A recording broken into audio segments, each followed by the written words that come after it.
Masyarakat dan hukum adalah suatu kombinasi yang tidak bisa terpisahkan. Kebijakan publik tentu akan mempengaruhi gaya hidup dan aktivitas masyarakat. Penegakan hukum itu sendiri akan mempengaruhi terkait dengan apa yang harus dilakukan dan tanggung jawab terkait dengan pelanggaran hukum sendiri. Secara kelembagaan tentu harus ada kontrol sosial dan mitra kritis daripada pemerintah. Banyak kemudian lembaga-lembaga yang secara turut serta membantu dalam tugas-tugas kenegaraan, dalam hal ini pemerintah. Namun tidak banyak juga dari lembaga tersebut juga menjadi lawan yang dianggap oleh pemerintah untuk mengkritisi kerja-kerja pemerintah. Lalu sebenarnya apa urgensi kehadiran sebuah lembaga di negeri ini? Apakah lembaga itu sendiri bisa memberikan nilai positif terkait dengan apa yang diharapkan oleh masyarakat? Pada hari ini kita dalam program edukasi santai berbicara dengan santai dan menyampaikan informasi-informasi penting dan menjadi referensi di tengah-tengah masyarakat. Dan oleh karena itu, dalam program edukasi santai, kita berbicara santai dan berbicara tentang edukasi.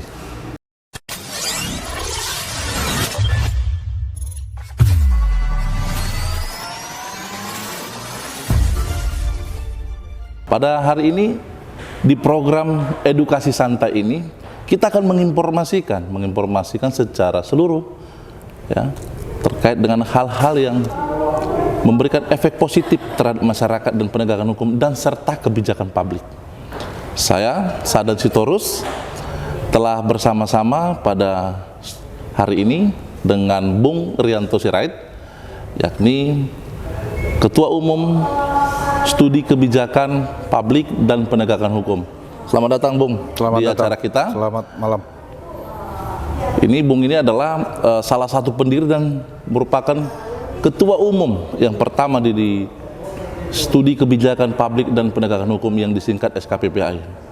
Nah, kalau kita melihat, Bung, dalam konteks bernegara, sebenarnya apa yang membedakan SKPPI ini dengan ya lembaga-lembaga lain? Toh juga sebenarnya kan lembaga lagi sudah banyak. Nah, apa yang membedakan kira-kira, Bung? Ya, terima kasih, Bung Sadan. Jadi prinsipnya adalah antara negara dan lembaga masyarakat ya. Kalau kita lihat secara hubungan hukumnya itu tentu saja memang ini tujuannya sama. Tujuannya paling tidak adalah bagaimana terciptanya kesejahteraan masyarakat secara umum, tentu kan begitu ya. Namun dalam perjalanannya negara dan lembaga masyarakat ini, artinya negara ini kan ada karena ada masyarakat. Tetapi di satu sisi untuk penyelenggaraan negara ini tentu saja ada peran masing-masing. Negara perannya bagaimana dengan terselenggaranya negara itu, masyarakat juga hak-haknya dapat terpenuhi. Lalu dalam penyelenggaraan negara itu sendiri tentu ada penyelenggara-penyelenggaranya di sana. Jadi ada lembaga, ada semacam organisasi, baik organisasi dari pemerintah maupun organisasi yang dibentuk dari kalangan secara mandiri oleh masyarakat itu sendiri. Nah, artinya baik lembaga dari negara maupun lembaga yang berdiri secara mandiri dari masyarakat itu sendiri, tujuannya tetap sama untuk memperjuangkan kesejahteraan masyarakat secara luas. Perannya di mana? Tentu saja lembaga masyarakat ini sebagai suatu kontrol ya terhadap penyelenggaraan negara itu sendiri. Artinya di dalam negara dengan penyelenggaranya itu tidak absolut bahwa mereka walaupun sudah ada regulasi atau peraturan undang-undang yang saling mengawasi dalam 3 kekuasaan, di sana ada kekuasaan legislatif, eksekutif, dan juga yudikatif, kan gitu. Lalu ada dalam hal kekuasaan yang yang bersifat mengawasi dalam soal keuangan negara itu ada BPK, Badan Pemeriksa Keuangan. Nah, terhadap penyelenggara negara ini tentu saja harus ada fungsi kontrol dari masyarakat yang bebas dan mandiri dan independen seperti itu ya. Nah, oleh karenanya disitulah fungsi-fungsi masyarakat itu turut serta, berperan serta mengontrol berjalannya penyelenggaraan negara ini sesuai dengan rule ya ataupun yang dicita-citakan oleh pendiri bangsa ini yang dituangkan dalam Pancasila maupun Undang-Undang Dasar 1945. Jadi fungsinya adalah lembaga masyarakat yang mandiri ini fungsinya turut mengontrol dan bersinergi dengan masyarakat, termasuk juga memberikan masukan-masukan apa yang yang bisa memberikan sumbangsi gitu kan, tidak juga hanya mengontrol, mengawasi, mencari yang salah-salah, tetapi juga harus ada suatu gagasan-gagasan yang baik untuk kemajuan ataupun tujuan yang dasar tadi itu, yaitu kesejahteraan masyarakat secara umum. Kira-kira itu ya. Baik, kalau memang tujuan bernegara adalah untuk mensejahterakan, nah lalu kalau kita berbicara tentang regulasi kan itu sudah diatur dalam ketentuan undang-undang. Baik secara undang-undang dasar kan, kalau kita melihat dalam undang-undang dasar 45 dalam pasal 33, seluruh kekayaan alam itu diperuntukkan untuk seluruh rakyat Indonesia. Nah, kalau misalnya ini Bung melihat sebagai Ketua Umum SKPPHI dalam konteks bernegara dan mensejahterakan rakyat, apakah dalam kebijakan publik dan penegakan hukum kita sudah merdeka? Tentu saja untuk mencapai tujuan yang tadi disampaikan di awal itu kan, itu hal yang sangat mendasar. Tentu untuk menjalankannya harus lembaga-lembaga ini memiliki fungsi membuat satu kebijakan yang memang diberikan kewenangan untuk membuat kebijakan seperti untuk kepentingan masyarakat secara luas ya. Jadi setiap lembaga negara diberikan kewenangan. Nah, konteksnya sekarang adalah sebagaimana tadi disampaikan bahwa kesejahteraan itu sudah juga tertuang di Undang-Undang 1945 pasal 33. Apakah sudah tercapai kesejahteraan masyarakat yang dicita-citakan itu ya? Nah, itu saya pikir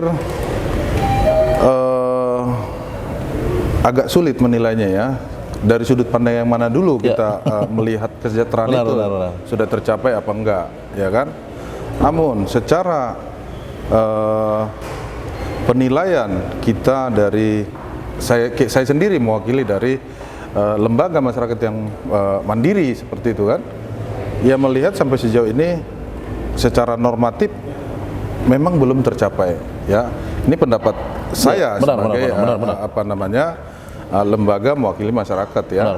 Jadi memang belum tercapai, dalam arti masih banyak kebijakan-kebijakan yang memang sepertinya ya, jadi harus digarisbawahi, sepertinya lebih cenderung ya, teoritisnya adalah di atas kertasnya adalah dibuat untuk kepentingan masyarakat, ya kan? Tetapi secara prakteknya itu cenderung untuk kepentingan kelompok dan golongan ya. Ya, seperti misal kita lihat beberapa produk undang-undang kita, lalu peraturan turunannya itu bisa kita lihat pelaksanaannya itu apakah memang jelas-jelas untuk kepentingan masyarakat, kesejahteraan masyarakat. Menurut pengamatan kita sejauh ini belumlah terlihat faktualisasi daripada apa yang dituliskan di dalam undang-undang itu secara tertulis. Walaupun secara tertulis memang cukup baik bahwa ini tujuannya ini. Tapi secara faktualisasi belum. Demikian juga di dalam tujuan penegakan hukum ya. Tujuan penegakan hukum itu adalah setiap penegakan hukum itu kan kita bisa lihat di kekuasaan yudikatif ya. Kekuasaan yudikatif itu terdiri dari kepolisian, kejaksaan, lalu di situ ada kekuasaan kehakiman, yaitu Mahkamah Agung ya, ruang lingkup daripada lembaga-lembaga penegakan hukum itu. Dapat kita lihat apakah sudah tercapai penegakan hukum yang transparan, yang tidak tidak berpihak kepada pihak-pihak yang memiliki pengaruh kan. seperti yang diceritakan hukum itu sendiri adalah harusnya tidak tumpul ke atas, tajam ke bawah. Kan itu selalu yang terlihat kenyataannya, ya, walaupun itu kelihatan puitis gitu kan. Tapi kelihatan kok kenyataannya bahwa penegakan hukum kita sampai sejauh ini masih dalam konteks ada keberpihakan, ada istilahnya itu tidak transparan, artinya masih sangat jauh dari apa yang diinginkan oleh masyarakat, ya. Kalau itu mau dibuatkan suatu studi atau suatu pengkajian atau penelitian secara tersendiri atau mandiri, kita akan temukan nanti fakta-faktanya, ya. Jadi memang tidak bisa hanya diasumsikan, tetapi paling tidak kalau itu dibuat ada studinya, maka itu akan terlihat bahwa yang penegakan hukum kita itu sampai sejauh ini adalah masih jauh dari yang dicita-citakan oleh founding father kita dalam mendirikan negara Republik Indonesia ini. Seperti itu. SKPP sendiri Bang sudah berapa lama berdiri Bang? Untuk SKPPHI sendiri baru berdiri itu sekitar bulan Februari tahun 2021. Oh, ya. Nah, jadi memang kita masih baru. Masih baru ya? Nah, masih baru. Jadi latar belakang SKPPHI ini sudah diberdirikan itu memang juga dari pemikiran-pemikiran yang tadi kita bahas di awal tadi. Benar. Itu kan dari situ awalnya, cikalnya. Kita ini sebagai praktisi, ya, saya sendiri sebagai praktisi hukum, kan ada di dalam lingkaran penegakan hukum itu sendiri. Jadi kita adalah sebagai seorang pelaku juga di dalamnya gitu. Pelaku artinya yang juga ada di dalam konteks penegakan hukum. Artinya kita mengalami realita. Kita tidak hanya sekedar menonton, ya, tidak hanya sekedar membaca koran, ya, tidak hanya mendengar dari radio gitu kan. Kita ada di dalam realita itu bahwa penegakan hukum itu masih memang perlu dibuatkan dilakukan transformasi yang besar gitu. Artinya secara tidak langsung adalah bagaimana apa yang tertulis itu yang kemudian dituangkan dalam fakta di lapangannya. Kira-kira begitu Bang ya? Oh iya, jadi makanya kan selalu saya bilang tadi, kita ini kan negara Indonesia ini kan dengan perangkat-perangkatnya ini kan kalau membuatkan suatu regulasi dalam bentuk tulisan kan bagus gitu kan. Jadi secara tatanannya, tampilannya terlihat semua sempurna kan begitu. Tetapi rakyat ini kan dalam kalangan dia kan tidak perlu melihat apa itu penampilannya bagus, rumusan undang-undangnya bagus kan. Dia hanya masyarakat ini termasuk kita ini kan hanya dengan adanya pemerintah yang kita percaya membuatkan segala kebijakan untuk kepentingan kita kan gitu kan. Kita hanya melihat hasilnya apa. Yang kita rasakan apa, kan begitu kan? Tidak perlu kita harus membaca itu semua undang-undang bahwa itu sudah sempurna atau tidak begitu kan? Oke Bang, dalam problema di negara ini kan memang sangat banyak Bang, sangat banyak. Artinya kalau kita berbicara secara utuh, sambil minum ya? Iya sambil minum Bang, santai ya? Ya. Kalau kita berbicara secara utuh, tentu kan masalah yang ada ini kan sebenarnya banyak juga proses penyelesaiannya.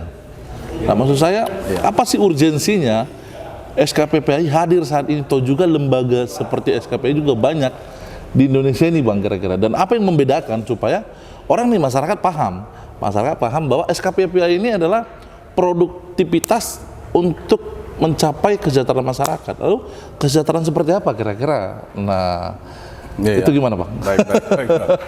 Ini kan soal bagaimana kita melihat kehadiran SKPPHI Bang lebih panjang gitu Bang. Ya, baik.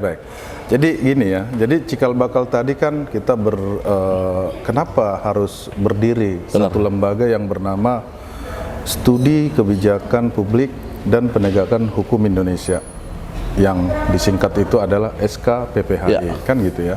Kenapa dia harus berdiri? Sementara kita lihat secara dari data-data yang ada, cukup banyak juga lembaga-lembaga masyarakat yang juga membidangi hal-hal yang sama, yaitu dalam fungsi kontrol ataupun peran sertanya terlibat melakukan kontrol terhadap pelaksanaan atau penyelenggaraan negara. Iya kan? Mungkin yang sekarang ini kalau secara semua orang sudah tahu ya, seperti ada mungkin lembaga ICW misalnya ya. Apa namanya, ini saya sebutkan ya. Jadi ICW itu kan lembaga juga lembaga masyarakat yang mandiri dengan fungsinya adalah berkaitan dengan monitoring soal penanganan atau pemberantasan korupsi. Makanya disebut Indonesian Corruption Watch, kan begitu. Lalu ada lembaga-lembaga juga yang mengamati soal kepolisian misalnya. Lalu ada lembaga-lembaga yang mengamati soal lingkungan hidup, soal konsumen, soal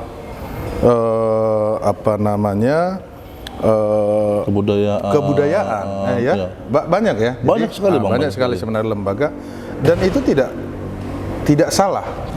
Bahwa memang dari situlah kita bisa dapat lihat bahwa kita sebagai negara Indonesia yang menjunjung tinggi demokrasi, kebebasan berpendapat, sehingga terlihat bahwa kita cukup memiliki banyak lembaga-lembaga. Nah, soal apakah lembaga-lembaga itu aktif bekerja sesuai dengan yang dicita-citakan pada saat dia pendiriannya, yaitu kembali lagi dengan para pendirinya tersebut. Kan seperti itu. Nah, kembali lagi kita ke SKPPH ini. Jadi SKPPH ini kan lahir juga cikal bakal dari para kader-kadernya atau pengurus-pengurus yang ada di dalam lembaga ini memiliki visi dan misi yang sama atau melihat negara ini dalam sudut pandang yang sama. Ya, ada suatu hal yang perlu kita kritisi, yang juga perlu kita beri masukan kepada penyelenggara negara ini, agar itu kita berharap ya melalui lembaga kita ini itu bisa didengar pemerintah, sehingga ada semacam peran serta kita, tidak hanya berteriak-teriak seperti itu kan, atau hanya berkoar-koar, tetapi kita menginginkan nantinya bahwa ada gagasan yang konkret gitu ya, melalui lembaga ini. Nah, kader-kader di lembaga SKPPH ini kan memang backgroundnya itu adalah latar belakangnya ataupun pengurusnya itu mayoritas adalah praktisi hukum juga. Ya. Selain dia berpraktek sebagai praktisi hukum, tentu dia melihat juga bahwa dia perlu memberikan suatu peran serta untuk mengkritik ataupun melihat hal-hal yang menurut para kader ini kurang tepat seperti itu kan. Tetapi kurang baik tentunya kalau dia mengkritik hanya sekedar pribadi mengkritik, walaupun itu sah-sah saja. Nah, jadi ada baiknya kita memiliki suatu lembaga yang memang itu dikelola dengan dengan profesional, didirikan juga dengan peraturan yang berlaku. Nah, jadi berdirilah SKPPH ini, tujuannya adalah tetap sama seperti yang ditanyakan, kan sudah banyak begitu ya. Nah, jadi banyaknya lembaga itu tentu memiliki ciri khasnya masing-masing. Ada mungkin kelihatan sama tetapi tidak sama persis. Nah, inilah yang ada di SKPPH itu. Kita cirikan SKPPH ini dengan ciri tersendiri, bahkan langsung kita tuangkan kecirian itu di nama lembaga itu. Lembaga itu sendiri. Lembaga kita langsung kita sebut Studi Kebijakan Publik dan Penegakan Hukum Indonesia. Berarti ilmiah, Bang ya? Kedepannya ilmiah ya? Tentu, apabila kita memaknai nama itu kan sudah jelas. Dengan kita maknai nama itu sudah jelas fungsi kita mau ngapain nih di lembaga itu. Lembaga ini apa sih fungsinya, mau mengerjakan apa gitu kan. Nah, terus jadi ketika seperti itu tadi kita cukup mudah, memang kita sengaja membuat nama itu agar mudah dicirikan begitu kan. Jadi tidak terlalu sama dengan lembaga-lembaga yang lain yang juga dikelola oleh masyarakat secara mandiri. Jadi jelas sesuai dengan nama kita adalah Studi Kebijakan Publik dan Penegakan Hukum Indonesia. Program ataupun kegiatan kita yang utama adalah melakukan suatu studi. Studi dalam apa? Studi dalam dua isu tadi. Studi atau penelitian berkaitan dengan segala aspek yang ada kaitannya dengan kebijakan publik. Yang kedua, studi dan akan melakukan penelitian berkaitan dengan penegakan hukum di Indonesia. Jadi 2 isu itu akan kita kaji, akan kita buatkan dalam satu bentuk laporan, ya, dan itu akan menjadi suatu gagasan pula nanti sehubungan dengan kajian itu kita buatkan semi akademis. Kalau akademis kan sudah banyak ya, sudah banyak dalam bentuk skripsi mungkin itu sudah banyak, dalam bentuk tesis atau dalam bentuk yang lain. Nah, ini kita buatkan semi akademis. Jadi kita paling tidak mengkritisi tidak hanya dalam bentuk menyuarakan dengan secara lisan, tetapi kita membuatkan studinya, hasil studi kita itu nanti juga kita paparkan ataupun kita publikasi, agar melalui studi itu ada pemahaman-pemahaman atau ada informasi-informasi yang baru berdasarkan fakta yang konkret dan tidak berdasarkan asumsi semata. Itulah tujuan daripada SKPPHI. Baik, tujuan berdiri SKPPHI tadi sudah Abang jelaskan. Iya. Tapi apakah kemungkinan ketika SKPPHI berdiri itu menunjukkan adalah bukti perlawanan kepada negara yang negara sendiri tidak menjalankan, kemungkinan dugaan kita tidak menjalankan tugas dan fungsinya tersebut? Iya, baik. Jadi begini ya, artinya kita sebagai masyarakat ataupun dari dari bagian dari masyarakat itu sendiri, tentu saja kan kita berkewajiban.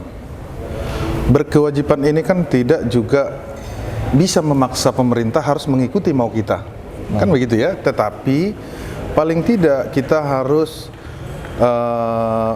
membuktikan bahwa kita turut berperan serta dalam bentuk apa? Tapi kan ada negara, ada masyarakat, Bang. Betul. Tentu kan ketika misalkan negara ada, tentu kan untuk menjembatani apa yang diinginkan oleh masyarakat. Betul. Nah, hari ini menurut Abang? Makanya dengan adanya permasalahan-permasalahan nanti yang kita kaji di masyarakat berdasarkan penelitian studi kita, ini kan kita angkat. Baik.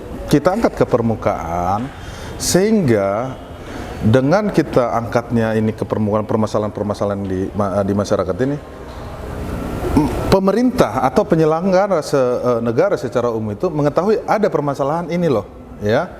Sehingga itu kan sudah disebut juga mewakili suara masyarakat. Oke, yang dan setahu Abang itu permasalahan di masyarakat banyak? Kalau saya lihat ya, saya lihat sejauh ini 2 isu tadi ya, soal penegakan hukum, ya, kita lihat konkret sekali bahwa penegakan hukum kita sampai sejauh ini memang masih banyak persoalan. Ya. Khususnya dalam penegakan hukum itu alurnya kan yang pertama sekali umumnya diketahui masyarakat itu dari kepolisian. Baik. Ya. Artinya ketika ada terjadi suatu peristiwa pelanggaran hukum, maka masyarakat akan datang ke kepolisian melaporkan pelanggaran hukum itu agar dilakukan penuntutan terhadap yang melakukan, kan begitu. Faktanya sampai dengan sejauh ini, apabila kita survei nanti, ya, ini kan apabila kita survei nanti, kita buatkan satu studi dengan fakta-fakta di lapangan, baik itu data-data langsung dari masyarakat, lalu berdasarkan nanti juga ada referensi-referensi yang lain itu, kita akan lihat bahwa ada persoalan di dalam pelayanan, dalam memberikan pelayanan hukum kepada masyarakat. Contoh, kita lihatlah, bahkan saya sebagai praktisi hukum merasakan itu kok, ya, dan itu sampai sekarang tidak ada penyelesaiannya, walaupun berganti Kapolri yang satu kepada Kapolri yang lain, lalu berganti lagi menjanjikan dengan program-programnya sebelum menjadi Kapolri. Benar. Ya kan, yang yang dikemas secara utuh, yang dikemas secara baik, lalu itu dipresentasikan di hadapan wakil kita, yaitu DPR kan, sebelum menjadi Kapolri. Salah satu misalnya, yang terakhir itu adalah dengan Pak Kapolri yang baru, Pak Listio Sigit, ya, dia membuat suatu tagline yang baru, yaitu presisi. Ya, presisi. Nah, presisi itu banyak itu, ada beberapa itu. Nanti bisa kita lihat ya.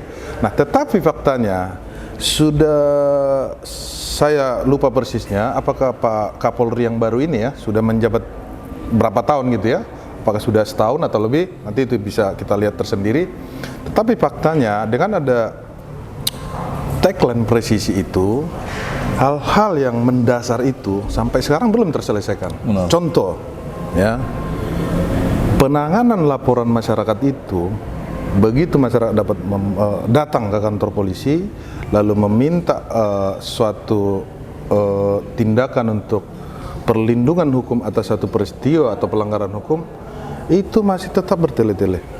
Nah, Betul, Bang. artinya gini, datang bikin laporan masyarakat, diterima 1 bulan, 2 bulan, 3 bulan, lidik terus nih. Lidik ya, Bang. Nah, lidik terus. Tidak ada perkembangan. Tidak ada Padahal perkembangan. seharusnya kalau kita melihat dari ketentuan undang-undang harus diperiksa. Iya kan? Artinya ada presisi kan Benar, gitu, benar. bahwa melayani dengan baik. Baik. Kan Polri ini gitu kan. Baik, iya. Tidak ada embel-embel. Pokoknya layani dengan sebaik mungkin gitu kan. Hal yang kecil itu aja dulu, nggak usah kita terlalu tangkap bandar narkoba, tangkap Bandar judi, ya. bandar judi gitu kan. 303 Nah, itu kan yang konsorsium besar dan ya, sebagainya. yang besar itu kan jadi kayak tontonan sinetron kan gitu kan. Iya, iya. Kita lihat dulu fakta-fakta mulai dari pelayanan polsek se-Indonesia, polres se-Indonesia, sudah tidak itu menjalankan apa yang dicita-citakan oleh Pak Kapolri yang baru itu. Oke, presisi itu. Jangan hanya semacam ada di banner kantor polisi, presisi kan gitu kan. Tapi Lalu kami apa tagline-nya polisi? Polri, Tribata itu. Melayani, mengayomi, melindungi. Itu kan? Iya. 3 kan? Jangan hanya itu ada tertulis di dalam suatu banner di kantor polisi. Tapi tidak terrealisasi. Tapi ketika datang masyarakat untuk meminta yang menjadi haknya masyarakat, itu tidak terpenuhi. Oke. Ya, itu kan cukup sederhana. Sebenarnya ketika ada masyarakat yang hak hukumnya dilanggar, berarti kan datang dia secara hukumnya dia harus datang ke kantor polisi, melaporkan ini ke polisi. benar. Begitu sudah dilaporkan, lalu polisi menerima kalau memang ada bukti permulaan yang cukup, gitu aturan mainnya ya. Nah, ada bukti permulaan yang cukup, lalu diterima. Pada saat sudah diterima, lalu dilakukan penyelidikan oleh kepolisian. Nah, ini kan jenjangnya tidak ada batas waktunya. Benar. Ketika sudah datang, lidik 3 bulan masih lidik, 4 bulan masih lidik, 6 Bahkan bulan masih setahun, lidik. 2 tahun masih lidik, 2 Bang. tahun lidik terus gitu. Dan yang banyak itu, yang sering kali kita lihat itu, bahkan kita sendiri sebagai praktisi hukum itu merasakan, mengalami juga gitu kan. Pada saat laporan ini sudah lidik dan akan naik ke tingkat sidik misalnya kan, tetapi orangnya tidak diketahui keberadaannya si pelaku, anggaplah kabur gitu. Seringkali penegak hukum kita itu beralasan kasus ini tidak berjalan dengan alasan orangnya tidak diketahui di mana kediamannya. Baik. Kami tidak tahu, sudah cek misalnya rumahnya yang sesuai KTP. Kami sudah cek tapi tidak ada, gitu kan? Lalu dengan sudah diceknya alamat tidak ada, lalu kasus stop, tidak diapa-apain. Ketika nanti datang pelapor, ditanya, kami sudah cek ke rumahnya, tidak ada orangnya, tidak kami bisa ketemukan. Tolonglah juga pelapor membantu mencari. Nah, ini kan pola-pola yang tidak benar, gitu kan? Kan masyarakat sudah juga diwajibkan segala persoalan itu diselesaikan dengan penyelesaian melalui proses hukum. Ketika masyarakat taat hukum, ya taat hukum dia, datang dia ke, jangan katanya gitu kan, jangan main hakim sendiri. Itu kan disampaikan oleh penegak hukum kita kepada masyarakatnya. Benar. Harusnya kan pengennya penegak hukum kita tuh patuh dong masyarakat. Benar. Begitu patuh masyarakat, datang dia, oh harus benar nih melalui penegak hukum, kantor polisi. Datang dia, tetapi tidak terpenuhi hak-haknya itu.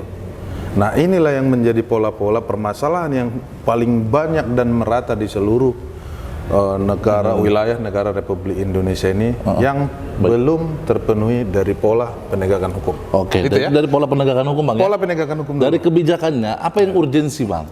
Sebenarnya kan kebijakan di negara ini juga kita, kalau kita lihat kan masih caruk maruk ya. Ya. Caruk maruknya adalah kan seogianya adalah bahwa negara hadir untuk menjembatani ya kesejahteraan masyarakat. Nah, namun yang kita lihat kan dari beberapa kebijakan, ya katakan sajalah penggusuran, pemakaian jalan raya, jalan tol, atau pejalan kaki, atau kebijakan publik yang lain gitu loh. Nah, sejauh ini dari SKPPI sendiri, Bang, ketika melihat kebijakan ini, nah apa yang menjadi catatan bagi negara ini, Bang? Kalau kita pahami ya, Bang, definisi dari kebijakan publik itu, ya, agar saya tidak salah, saya coba bacakan pendapat dari beberapa ya. Jadi apa sih yang dimaksud kebijakan publik itu kan? Kenapa kebijakan publik itu harus ada? Benar, Bang. Kan begitu ya. Terus tujuannya untuk apa? Kan begitu. Jadi kita coba dulu kaji sedikit soal definisi. Jadi kalau saya bacakan di sini satu definisi kebijakan publik menurut ya. Jadi ada beberapa macam kebijakan publik itu menurut para ahli. Ya, tapi coba saya bacakan satu. Menurut Gerston. Ya. Pengertian kebijakan publik adalah upaya yang dilakukan oleh pemerintah atau pejabat, ya. Upaya tersebut dilakukan dalam setiap tingkatan pemerintahan yang bertujuan untuk memecahkan masalah publik, kan begitu ya. Nah, jadi jelas di sana adalah tujuan kebijakan publik itu salah satunya menurut ahli itu adalah kewenangan yang diberikan kepada penyelenggara negara, dalam hal ini pemerintah, termasuk juga tiga kekuasaan tadi, eksekutif, yudikatif, dan legislatif, itu sudah ada kewenangannya mereka. Mereka diberikan kewenangan berdasarkan kewenangan dari rakyat. Ya, jadi diberikan kewenangan kepada mereka sehingga tiga kekuasaan ini memiliki kewenangan membuat suatu kebijakan publik sesuai dengan kekuasaan mereka, ya kan?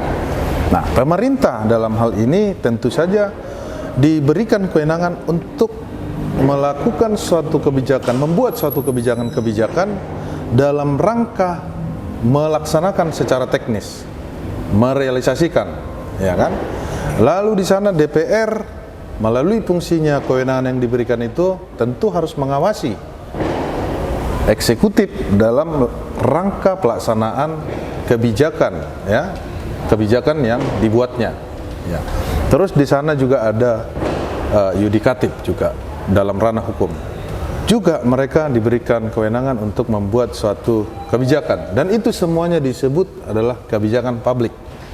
Suatu kebijakan yang dibuat untuk kepentingan publik, ya, yang dibuat oleh kepentingan publik, dan pembuatannya itu dibiayai oleh anggaran negara. Anggaran negara itu adalah oleh uang masyarakat juga. Nah, tentu saja dengan pola-pola tadi hierarki yang pembuatan kebijakan publik itu, maka tentu saja tujuan kebijakan publik itu harus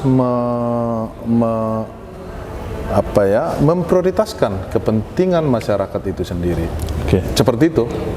Itu menurut saya, dengan juga tadi definisi dari ahli yang saya bacakan itu. Bang, dalam saya melihat memang kebijakan publik ini kan, makanya sejak awal saya bilang bahwa kebijakan publik ini dengan permasalahan hukum atau penegakan hukum adalah sebuah hal yang tidak bisa dipisahkan.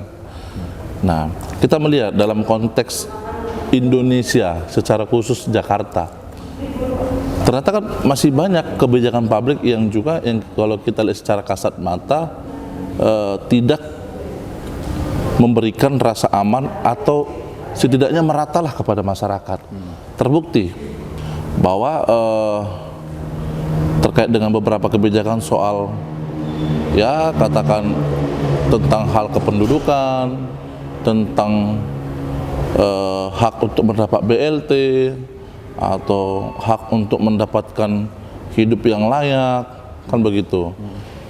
Dalam penegakan hukum juga masih banyak perkara-perkara yang kita lihat secara ya di media sosial sekarang.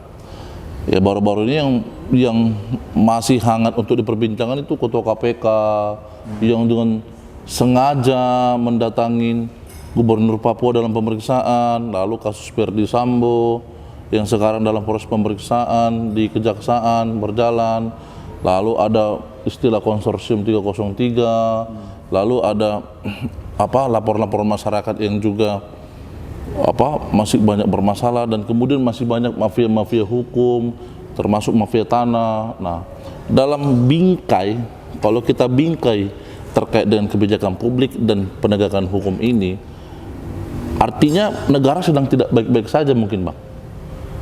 Ya. Atau bagaimana, Bang? Menurut SKPPI gimana, Bang? Ya. Jadi inilah yang tadi saya sampaikan di awal itu kan, bahwa memang arahnya itu secara aturannya harusnya sudah jelas. Sudah jelas ya, Bang? Sudah jelas, aturan mainnya sudah ada sebenarnya semua ya. Artinya sudah dengan undang-undang yang ada itu dilaksanakan atau bagaimana, Bang? Iya, jelas kan, misal ya, seperti tadi persoalan yang sekarang terjadi, penanganan Gubernur Papua, kalau nggak salah Bapak Lukas NMB kan ya. Gitu ya. Kita ini kan negara hukum. Kita selalu mengatakan atau menyatakan bahwa equality before the law. Jadi semua orang sama di mata hukum. Sama di mata hukum. Benar, kan begitu benar, kan? Bang. Secara teorinya begitu kan kita menganutnya di dalam negara kita ini. Ya, nah, makanya saya bilang tadi kan, secara aturannya kita ini semua jelas. Tetapi kenapa ketika ada kepentingan-kepentingan dipengaruhi oleh kepentingan-kepentingan dari ya penyelenggara negara itu, pelaksana ya, penyelenggara itu kan artinya lembaga-lembaga bersama dengan yang ada di dalam struktur itu semua, ini kan cenderung terlihat kan, kita kalau masyarakat ini kan hanya menonton dari luar. Benar. Melalui media yang disiarkan secara resmi kan seperti itu. Lalu sekarang juga memang cenderung lebih mudah karena ada media sosial. Benar, Bang. Ya. Nah, ini kan mempengaruhi pola pikir masyarakat terhadap penegakan hukum itu sendiri. Pemerintah dengan kewenangannya itu terlihat ada apa namanya, lari-lari gitu kan.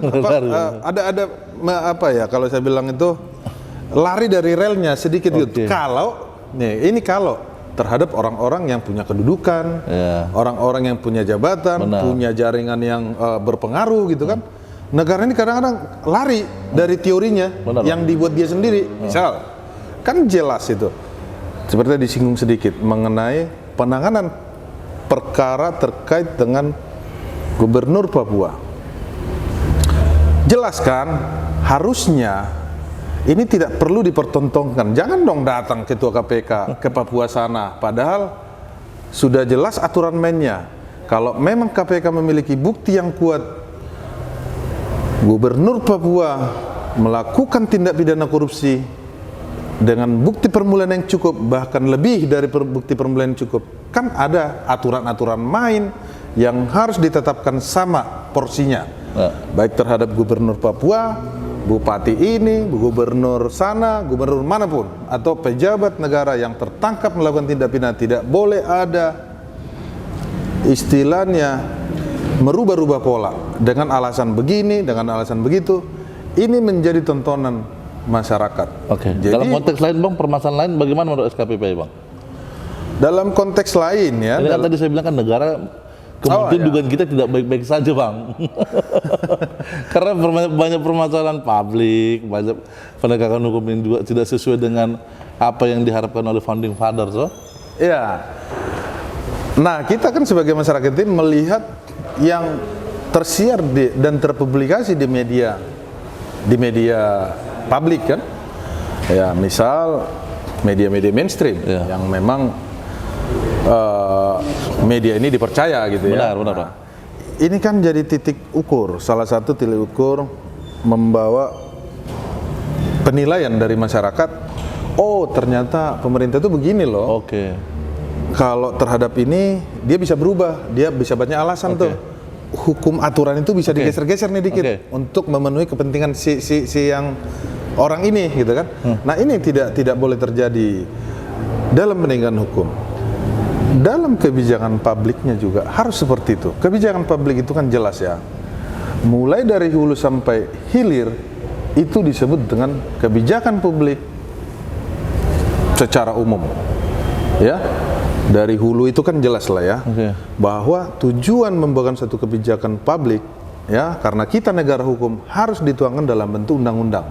Lalu ada peraturan turunannya. Kan begitu kan? Nah. Artinya kalau tidak ada undang-undangnya, itu bukan suatu kebijakan dan tidak bisa dieksekusi. Maka hulunya adalah kebijakan publik yang lebih luas, itu adalah adanya undang-undang yang disepakati oleh legislatif bersama dengan eksekutif menjadi suatu aturan sebagai petunjuk ataupun langkah awal merealisasikan apa yang dimaksud dalam undang-undang yang dibuat itu. Lalu turunlah ini kepada instansi atau lembaga pelaksana, baik itu kementerian, bupati, kepala daerah, lalu ke bawahnya, kan seperti itu kan. Nah, dalam konteks kebijakan publik ya, yang terjadi kan saat ini yang sering kita lihat itu kadang sering terjadinya miskomunikasi ya, atau tidak sentralnya kebijakan yang dibuat oleh pusat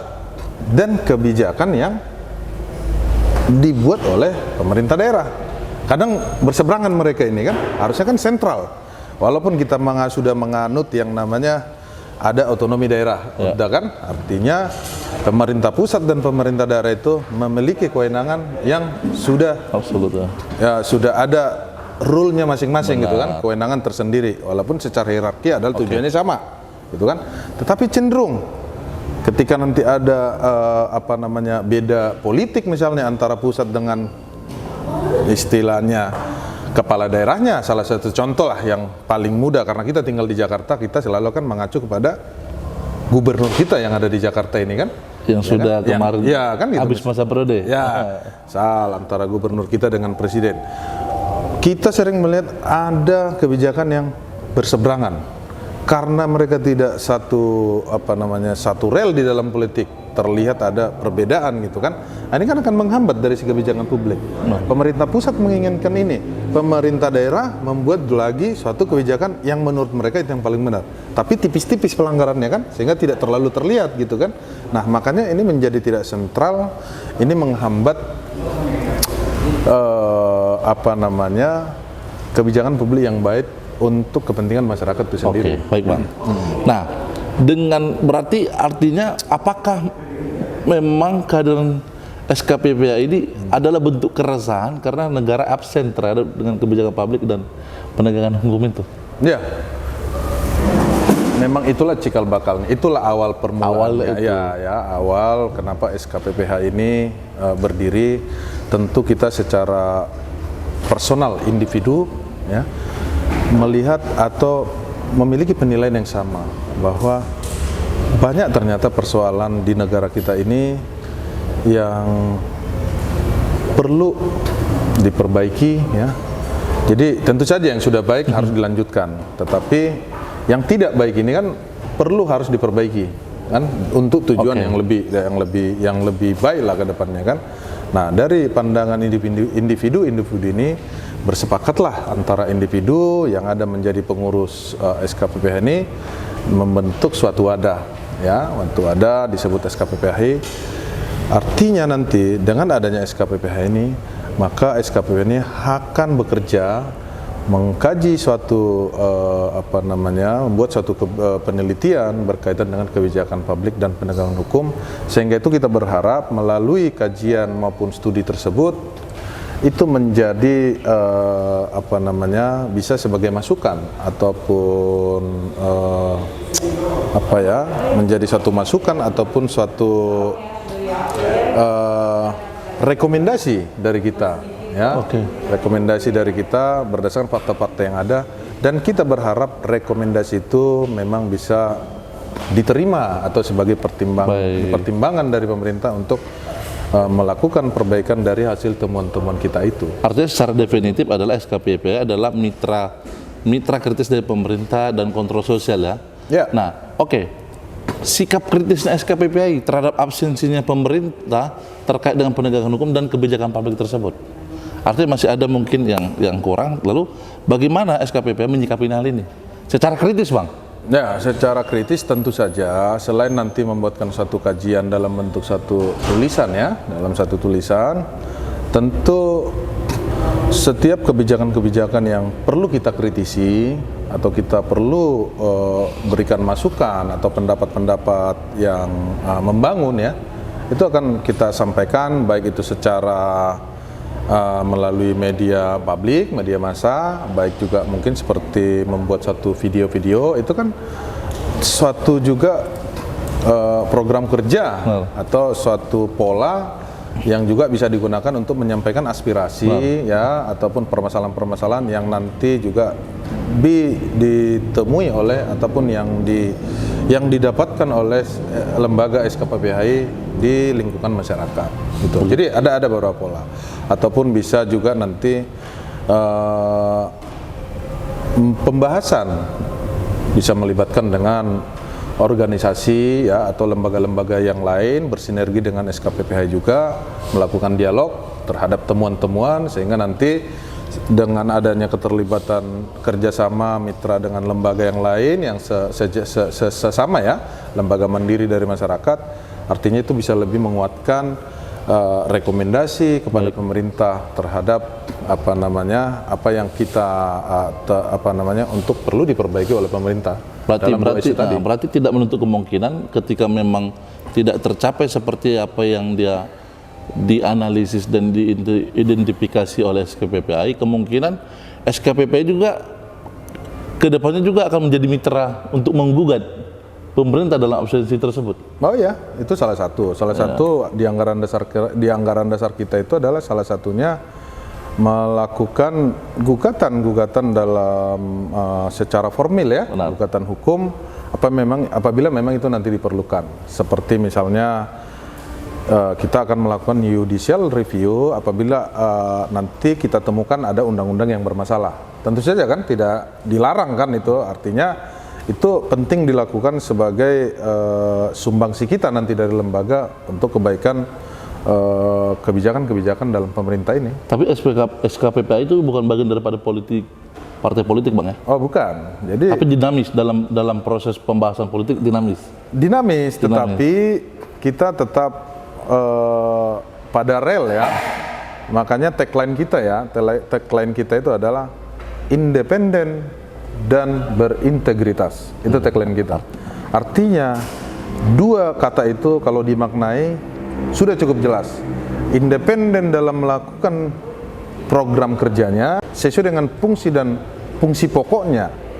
Lalu berintegritas dalam pelaksanaan tugas pokoknya. Berintegritas itu tentu saja kita sudah tahu. Berintegritas itu bisa saja dalam pelaksanaannya itu bisa dipengaruhi dengan adanya unsur-unsur politik dan unsur-unsur yang lain. Tetapi di dalam dalam rangka membangun suatu negara, fungsi lembaga ini tentu saja tidak boleh juga tidak dinamis gitu kan, harus dinamis karena juga di satu sisi segala sesuatu kan membutuhkan politik. Apabila memang nanti lembaga ini harus masuk ke harus juga ada unsur politiknya, tetapi dalam rangka ya, bukan mau berpolitik. Dalam rangka untuk kesejahteraan masyarakat, atau kepentingan masyarakat, atau untuk kepentingan masyarakat, diperlukan masuknya kita ke lingkungan politik untuk tujuan yang baik gitu, tidak menjadi masalah, tidak menjadi harus dibatasi gitu. Artinya SKPPI siap miskin ya? Oh, harus siap memang miskin, ya? Memang kita atau SKPPI ini memang untuk lembaga untuk benefit atau bagaimana, Bang? Iya, jadi tujuan lembaga SKPPH ini tidaklah dalam rangka kita mencari benefit, ya. Justru sebenarnya dengan adanya lembaga SKPPH ini kita sendiri memang menjadi ada yang namanya beban tersendiri. Ya, ada beban tersendiri. Kita juga mengorbankan beberapa hal di lembaga ini. Baik. Jadi benefitnya justru kalau kita lihat tuh, justru kita memang harus mengeluarkan sesuatu kepada SKPPH ini kan untuk melaksanakan tugas dan fungsinya. Jadi kalau ditanya siap miskin itu normatif ya, normatif ya. Artinya kita tidak dalam rangka mencari benefit. Ini kan bukan lembaga komersial. Kita di lembaga SKPPHI, pengurus dan kader-kadernya itu semua memiliki apa yang disebut dengan pekerjaannya masing-masing. Ya, jadi mereka memiliki pekerjaan, artinya secara komersil, dan rata-rata adalah seorang praktisi. Gitu. Jadi lembaga ini ada sebagai suatu wadah di luar kegiatannya sebagai praktisi. Artinya pembiayaan dari organisasi ini tidak unsur dari menerima dari pemerintahan, tapi adalah orang-orang yang berprofesi sebagai praktisi, kemudian menyisihkan pendapatannya, lalu kemudian operasional daripada SKPPH ini adalah hasil patungan tadi, Bang ya? Iya. Iya, Bang ya. Jadi memang dari rakyat untuk rakyat oleh rakyat, Bang ya. Jadi di awal-awal kita sangat memahami ya, bahwa mendirikan satu lembaga non komersil itu memang berat. Ya, berat ya. Jadi butuh yang namanya kesiapan mental dan prinsip, dan juga apa ya yang kuat, termasuk juga niat. Jadi kalau sudah niatkan, semua pasti ada jalan, kan begitu ya. Nah, pendanaan tentu saja kalau ada suatu ada organisasi, ada lembaga, tidak mungkin lembaga ini bisa berjalan kalau tidak ada dana, kan? Karena segala sesuatunya memerlukan uang, walaupun tidak semuanya ditentukan oleh uang. Ditentukan oleh uang, kan? Ya, baiklah. Jadi untuk di awal-awal, karena lembaga ini adalah masih lembaga yang baru berdiri, secara pendanaan kami sifatnya bergotong royong. Jadi dari anggota, partisipan ya. Oke, baik. Dari keindependensian SKPPHI tentu ini menjadi pekerjaan rumah yang harus diselesaikan dengan baik. Nah, Bang, sebagai closing statement terhadap keberadaan SKPPHI, Bang, untuk kita berbicara tentang kebijakan publik dan penegakan hukum, kira-kira gimana, Bang? Ya, baik, terima kasih, Bang. Jadi sebagai closing statement ya di dialog kita pada malam hari ini, pada intinya bahwa kami dari lembaga SKPPH ini akan menjalankan fungsi sebagai kontrol dan juga sekaligus peran serta masyarakat terhadap penyelenggaraan negara ini. Kami mengambil fungsi dalam konteks akan membuat suatu studi ataupun kajian-kajian yang mana kami rasa itu perlu dilakukan, sehingga nanti kajian dan temuan ini juga kita bisa publikasi, masyarakat bisa juga mengetahui ada fakta-fakta yang harus diperbaiki oleh pemerintah. Lalu kami juga harus memberikan rekomendasi atas satu studi yang nanti akan kami buatkan, dan kami berharap rekomendasi dalam studi maupun kajian kami ini nanti bisa diterima oleh pemerintah ataupun penyelenggara negara secara umum sebagai gagasan ataupun kontrol dari masyarakat itu sendiri untuk melakukan perbaikan apabila memang dari temuan itu atau gagasan itu ada yang perlu diperbaiki. Oleh karenanya kami dalam waktu yang dekat ini akan segera melaksanakan program kerja sebagaimana sudah disepakati dalam anggaran dasar maupun anggaran rumah tangga lembaga SKPPHI. Segera akan kami eksekusi, dan kami segera mungkin ingin bekerja secara nyata dan memberikan kontribusi secara nyata terhadap penyelenggaraan negara ini untuk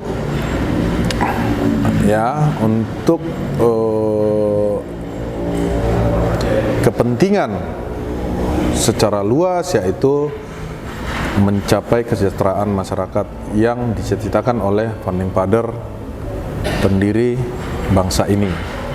Ya, jadi itu menjadi closing statement dari kami. Kiranya nanti apa yang kami rencanakan ini dapat berjalan dengan baik. Kami bisa menjalin hubungan yang baik dengan lembaga instansi pemerintah maupun lembaga-lembaga yang lain, itu dengan swasta misalnya ya, baik juga dengan lembaga-lembaga masyarakat lainnya, bisa bersinergi sehingga apa yang kita cita-citakan ataupun yang kita maksud dalam pendirian lembaga ini bisa tercapai, khususnya kami dari lembaga SKPPH ini bagaimana dalam sesuai dengan dasar negara kita ini kan ada landasan negara ini kan Pancasila dengan 5 butirnya. Tetapi kami dari lembaga SKPPH dengan tugas dan fungsinya itu berharap tercapainya sila yang kelima itu, keadilan sosial bagi seluruh rakyat Indonesia. Karena itulah yang menjadi persoalan pokok yang paling mendasar yang kami lihat sejauh ini, bahwa belum tercapainya sila kelima tersebut. Semoga nanti dengan kegiatan-kegiatan SKPPH ini, dengan gagasan-gagasannya, dapat sebagai kontribusi kepada pemerintah maupun penyelenggaraan negara ini bisa sebagai karya dari anak-anak bangsa untuk diserap dan dijadikan sebagai pertimbangan-pertimbangan dalam kebijakan-kebijakan publik yang akan datang, termasuk juga dalam perbaikan penyelenggaraan penegakan hukum di Indonesia. Itu sebagai closing statement dari saya selaku Ketua Umum DPP SKPPHI. Baik, gitu Pak. Terima kasih Bung Ranto atas kehadirannya, telah bersama-sama bincang-bincang dalam edukasi santai, program edukasi santai. Oke, baik teman-teman sekalian, bahwa memang kontrol sosial dan mitra kritis itu adalah meyakini bahwa demokrasi di negara ini memang harus kita jaga.